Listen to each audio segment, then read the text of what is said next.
Hey everybody, welcome back. This is Jill, the private investigator.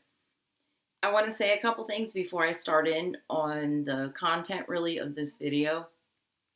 First and foremost, this knowledge comes from someone who has spoken to the person saying this. So the person saying this has spoken to my source and relayed the message, relayed this information. And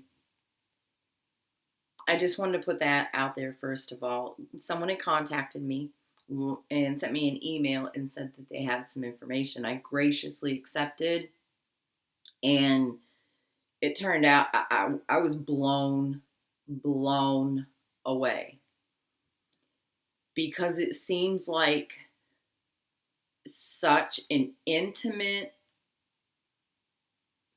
private, and here I'm putting it out here, but I think it's for good reason that I'm putting it out. We'll find out in the comments how bad I get bashed. But it seems like a very private, intimate moment that took place between Barry Morphew and his pastor. Okay. There was a couple that were the pastors of the church that he and Suzanne and the girls attended. A man and a woman. The man has since passed away, but the woman, she's alive, she's older, she retired. So she passed the torch on to her son. Now, her son is the one that you may have seen on that live stream. If I'm not mistaken, okay, now it was when Barry Morphew went to the grandson's funeral. Okay, this is who I'm talking about. When he went there for the funeral, he spoke to the retired female pastor, whose son is now the pastor, the one I said was on the live stream. This female pastor has spoken to my source, and she said that law enforcement does have all this information, so don't worry about that. It's all been turned in. But it got emotional for me reading it, because it was a very intimate moment, and it also, in my heart, kind of solidified maybe the fact that Suzanne probably is gone. I kind of knew in my head that she was, but I think that my heart just finally figured it out after reading this. All right, so as I go into this, I'm going to have to read some of it because I want to make sure I get the words right. So I'm going to have to read it from my phone, and it's really tiny. Please bear with me, because I'm trying to, oops, I went to grab my ink pen and knocked everything over. Sorry, guys. I'm going to try to keep going down through the lines to make sure that I don't miss anything. So we are talking about the ex-female pastor of the church Barry, Suzanne, and the girls went. So this is at the funeral for the grandson that Barry, which the source also made a good point. Barry's out traveling to funerals, but he's not looking for his wife. Priorities, man. I just don't understand. But I want to say before I start real quick, if Barry Morphew ever had anything to say I would definitely let him have my platform. I wouldn't edit anything. I'd put it straight on there the way it was if he ever had anything to say. So it's open. It's completely open. It will call it the Barry Show. All right, guys, let's get into this. Oh, this is heavy stuff. So this female pastor, she goes over to, let me make sure where I'm at before I start talking on it so I don't get anything mixed up. Okay, she went over to hug Barry and the girls. She took Barry's hand and she looked straight at his face. She said the color changed when she looked at his face. She said it was like the blood running from his face. She said to Barry, she hopes God is with Suzanne now. And Barry looked straight at her and a tear fell from his face.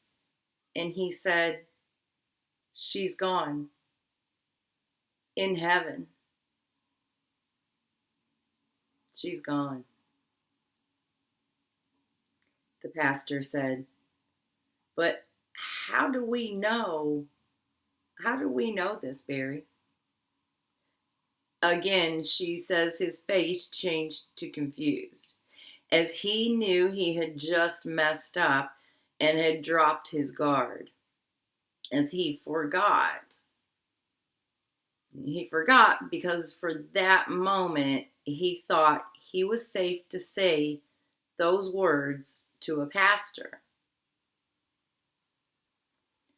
who is no longer the pastor. I wonder if they still carry that, oh gosh, my brain's not working, that oath. Ooh, but anywho, this is where it's coming from. He knew he had made a slip in saying those words. He did.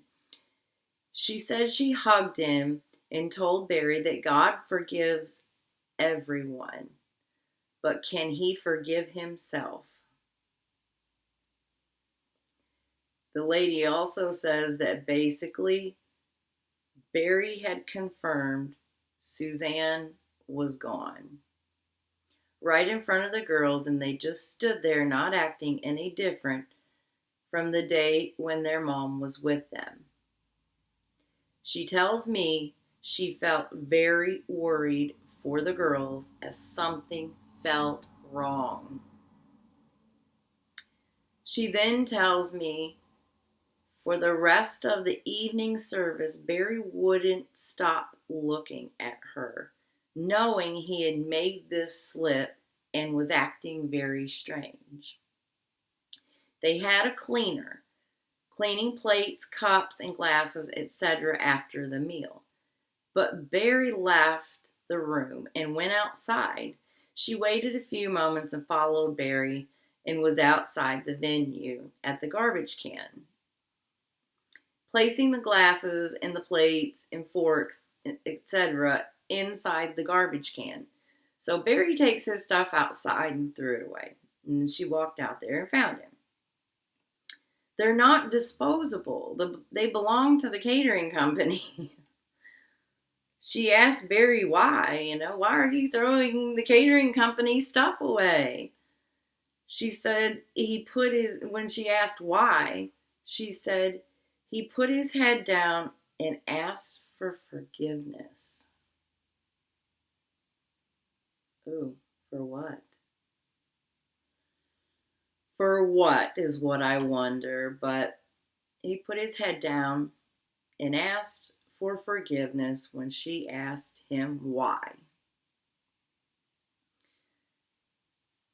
She said, Barry, I'm asking why you're putting everything in the garbage can, not why as to Suzanne being missing.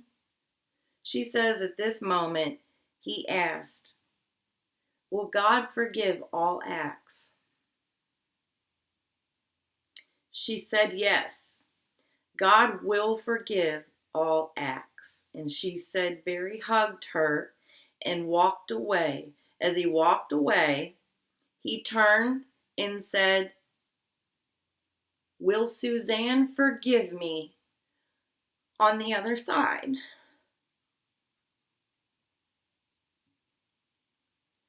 The lady said, "Well, that's something only Suzanne knows if she's in heaven, like you say." She says he walked away, and her son, the now pastor, came out. She told him what had been said the whole day and what he was placing in the garbage can. And they reached in with a bag and removed the glasses, forks, and plates and took them to the police. As they concluded, Barry was putting non-disposable things in the trash bin as to avoid any of his DNA. She said his DNA is everywhere. I'm assuming the police. If the local police there. If police wanted it, they only had to ask Barry for it. But Barry wasn't thinking straight that day. She tells me she will never ever forget his face or his words. They have known Barry since before his daughters were born, and she knew that this day was just not right. Intact, she tells me that it was this day she knew and felt by his actions that he was a guilty man. Now, the next day, as they were leaving, Barry placed a note in her hand and told her to read it when he was gone. And that she did. It says, if God, let me get to the rest of it, guys. Sorry, cliffhanger.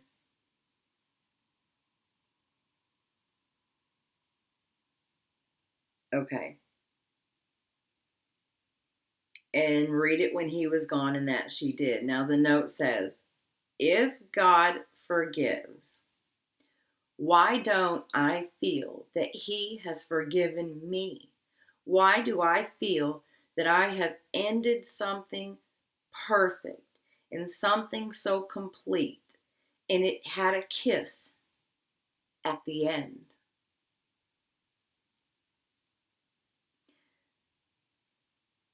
She tells me Barry hasn't spoken to her since, and that they would video call every weekend for the last 10 years for a prayer. They have done this since Suzanne got cancer. If Barry now refused to pray, she has passed everything on to law enforcement, and it's now with them. Oh my goodness, guys. I hope you keep along with my terrible reading because I was trying so hard to keep up with it. If you can see how teeny tiny the little words are on it, it's difficult. But I'm floored. I don't know what to say here. It makes me want to cry. Did he feel as if, you know how I think most people know how it is when you haven't been in a church in a while, you have a lot going on in your life, something has happened, and you go in or you talk to the pastor and you get that feeling as if you just need to let it all pour out. It just comes spilling out. And it feels good. I wonder if that's not what happened on this day. Will Suzanne forgive me on the other side? Oh, wow. Guys, I'm going to leave you with that. And it's just, wow, it's so heavy. I don't even know what to say now. So I'm just going to go ahead and end the video. Let me know what you guys think in the comments. And I will hopefully see you guys soon. Jill the Private Investigator, guys. Bye.